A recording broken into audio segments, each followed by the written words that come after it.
All right, welcome back to ABA exam review and our final part of our latest BCBA practice exam. This is our fifth practice exam. So we'll finish up with the questions today, and then we'll start a brand new exam next week. As always, check out behavioranalyststudy.com for all of our study materials. Please subscribe if you aren't already. As always, when you pass, let us know so we can include you in the Sunday shout out. Work hard, study hard. Let's get going. 178, Jack and Jill are discussing plans for the weekend. They are debating on whether or not they should go to a bar with their friends or go hiking in the woods. Jack checks the weather report and sees that there is a high chance of rain, so they decide to go to the bar. What was the consequence of choosing to go to the bar relative to the rain? Now, we've got to read this question carefully, and this is why we always just do all of our work up front, and we don't jump right into the answer choices. Because there's a lot of different things going on in this question, a lot of different possibilities based on what the question is specifically asking about. And what the question is specifically asking about is the consequence of choosing to go to the bar relative to the rain. So choosing to go to the bar resulted in what in relation to the rain? Well, we know that Jack and Jill are debating whether they should go to the bar or go hiking in the woods. And they choose to go to the bar when they see the weather report that says there is a high chance of rain. Meaning, if they go hiking, it's likely going to rain on them. So, what was the consequence of choosing to go to the bar, knowing that there's a good chance they'd get rained on if they went hiking? A, escape from the rain. Now, be careful. Remember, avoidance and escape are two different things. We consider them the same function, essentially, but they're two different things. Escape is when you're getting rid of an already presented stimulus. Avoidance is when you're preventing a stimulus from being presented, or you're avoiding the presentation or being in the presence of the stimulus. So the rain is not there yet. Jack and Jill are not experiencing the rain yet. So they're not escaping from the rain. What they're doing is avoiding the rain. And then C, hanging out at the bar, that is not the consequence relative to the rain. Going to the bar has the consequence of avoiding the rain. So you can see that this question has a lot of things going on. There's a lot of possible questions they could ask based on this question stem. And so we really have to do all of our work up front and understand what are they specifically looking for. Additionally, you've got to be very careful with your answer choices. If you saw A and said, well, escape from the rain and moved on, you would have gotten it wrong. That's why we read every single answer choice every single time. 179, John was late to class again, so his dad punished him by requiring him to mow the lawn 4 Saturdays in a row. John decided that instead of mowing the lawn himself, he would just pay someone else to mow it for him. If the target behavior is John mowing the grass, what do we know based on this information? So, based on this information questions, you have to just go by what they give you, right? And so what do we know so far? We know John was late to class. His dad wanted to punish him by requiring him to mow the lawn 4 Saturdays in a row. Now, what do we know about punishment? Well, if dad is intending for John to stop being late to class, we need to see that John is no longer late to class. But we never find out what the result of this punishment is. So we can't be sure what the effect was. Well, we do know that John, instead of mowing the lawn himself, just paid someone else to mow it for him. So what do we know based on this information? A, John will be late to class less often in the future.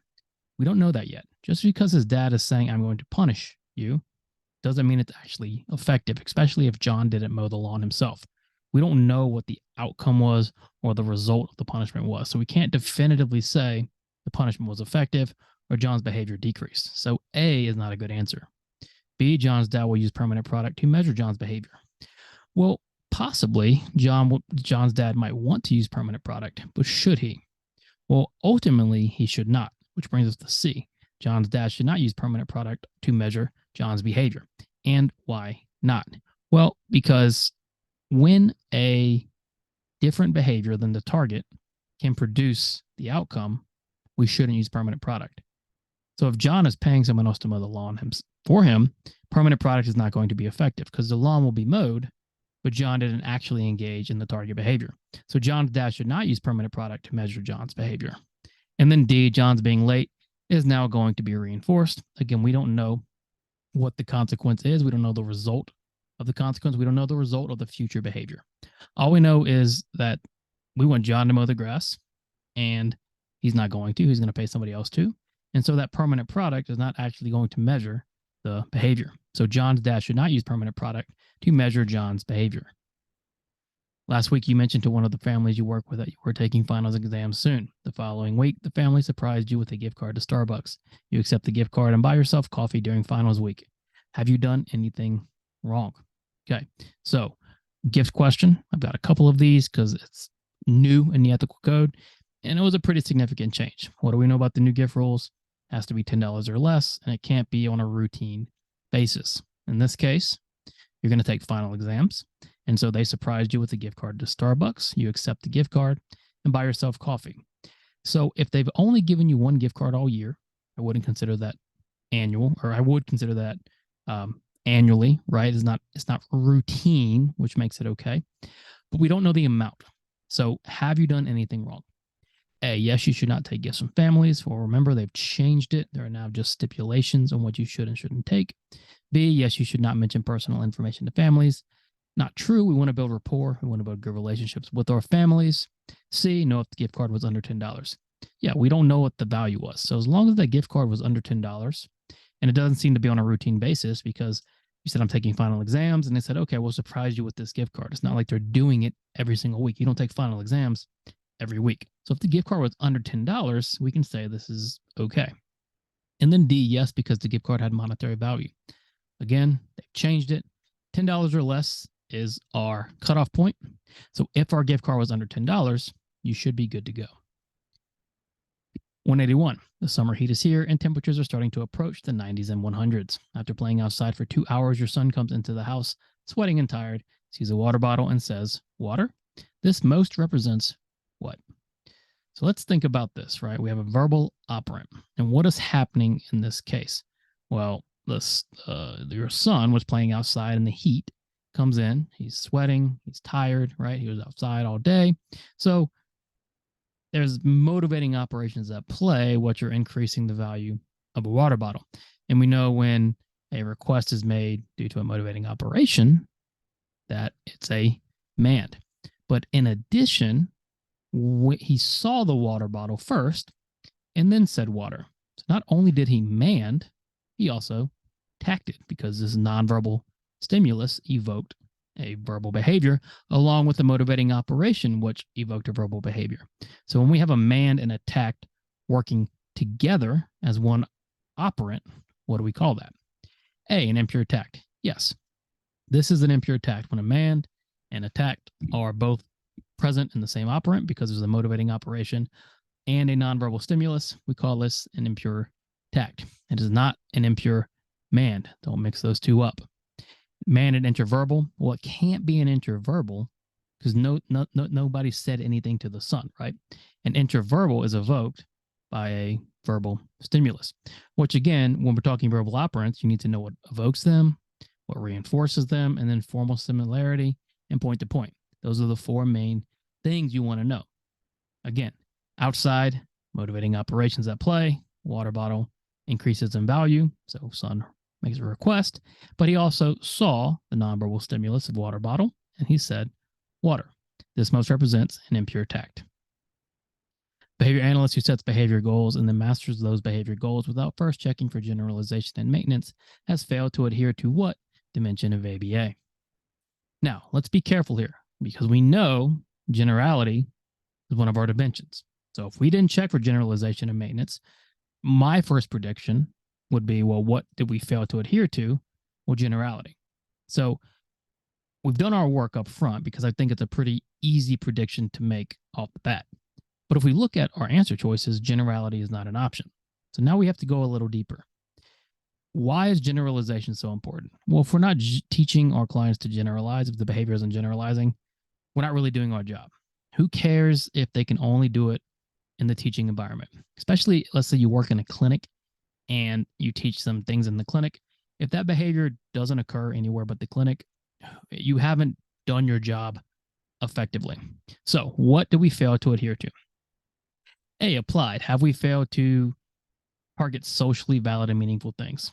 Well, we're not sure. We don't know what the behavior goals are. So we can't say for sure whether it's socially valid or not. So we can't say for sure they failed to adhere to applied. What about analytic, trying to find a functional relationship? Well, obviously, there's been some sort of change. Okay, so at the least, we can say there's some sort of analytic dimension going on here. What about C, behavioral? Again, we set behavior goals. We don't know what they are, so we can't say for sure whether it's behavioral or not. But we do know it's just not effective. You can't master these goals without checking for generalization and maintenance. If you master it and the next day you've done teaching and then the behavior goes away and no maintenance, well, you haven't done anything. You haven't been effective. Generalization and maintenance are key components of effective behavior therapy. Your daughter is sleeping in the next room next to yours one morning. You get into the shower and turn on your shower radio at full volume, which then causes your daughter to wake up. Now you no longer listen to your shower radio at full volume in the morning. Why? What has occurred? Why has your behavior changed? Well, first ask yourself, how has the behavior changed? Did your behavior increase or decrease? Well, it decreased. You no longer listen to shower radio at full volume. So the behavior is decreased because initially, right, what did you do? Get into the shower radio at full volume. And what is the consequence? Your daughter wakes up. So what happens is, well, you no longer listen to your shower radio at full volume. So some sort of punishment is occurring. Now you have to ask yourself, is it positive or negative? Well, what was added as a consequence? Well, the daughter waking up. Nothing was taken away. What was added was your daughter waking up. It was positive punishment. Daughter woke up, and it's now added into your environment, your daughter being awake. So positive punishment decreased your behavior. And then automatic or socially mediated. Well, of course, it's socially mediated because it involves another person. So if we look at A and B, we have to eliminate those because it's not automatic, right? So because your daughter's involved, it's socially mediated. But then C, socially mediated negative punishment. And we're looking for socially mediated positive punishment. So none of these are actually the reason why your behavior decreased. The reason why was socially mediated because of your daughter. Positive, your daughter waking up was added to the environment. And then punishment because it decreased your behavior. 184, a clinical director hires an outside training agency to train their behavior analyst on proper supervision. After the training, the clinical director covertly observes her staff in order to see if they are using what they were taught. The director then provides feedback to their staff and sets goals based on observation. Has the clinical director done anything wrong? Personnel management and supervision questions give people a lot of trouble. Just remember, when you're doing personnel management and supervision, you're using ABA principles. So treat it just like you would a client in designing treatment plans, right? In this case, the question is asking, has the clinical director done anything wrong? Well, they brought an outside training agency to train on supervision, okay? After the training, the clinical director covertly observes her staff. Should you covertly, and what does that mean?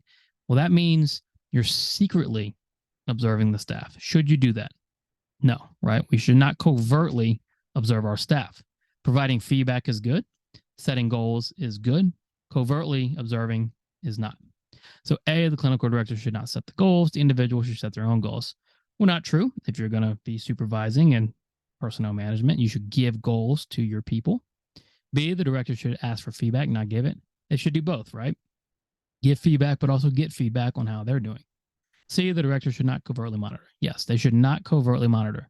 They should be explicit about what they're doing when monitoring behavior. And then D, the director has done nothing wrong. Well, we know they should not covertly monitor. And then 185, after years of social anxiety, your client agrees to participate in a soccer league with their peers. After the first day, the client comes home and complains that their ankle is sprained. Parents believe that the client is just trying to escape from soccer and ask you to intervene. What should you do? It's tricky, right? Because you're the analyst and the parents want you to work on this, right? Because finally, your client agreed to participate in soccer league with their peers. But then they said their ankle is sprained. Now, obviously, it could be an attempt at escape. But what do we always rule out first prior to writing behavior plans and treatment? Always rule out medical reasons. So we can't say for sure, we're not doctors, if the ankle is sprained. So what should you do? A, conduct an FBA and write a behavior plan. Not yet, right? Because maybe the ankle is actually sprained. B, interview the client and ask if they are experiencing social anxiety. Well, that's going to be a hypothetical construct, right? Especially if we're saying it's causing it, then it's just an explanatory fiction. So we should not pick B. C, recommend the parent seek medical consultation first. Yes, always rule out medical first, right? That's one of the standard rules. Always rule out medical reasons first. And the D, prevent the client from avoiding or escaping going to soccer. Well, we don't know yet because we have to first verify the ankle is okay before moving on. Because if the ankle is sprained, that's a whole different intervention than what we would be doing. So recommend the parents seek medical consultation first. Great. Check out behavioranalyststudy.com for all of our study materials. That is the end of practice exam 5. We're going to start 6 next week. So be on the lookout for that. When you pass, let us know so we can include you in the Sunday shout out. Work hard, study hard. See you soon.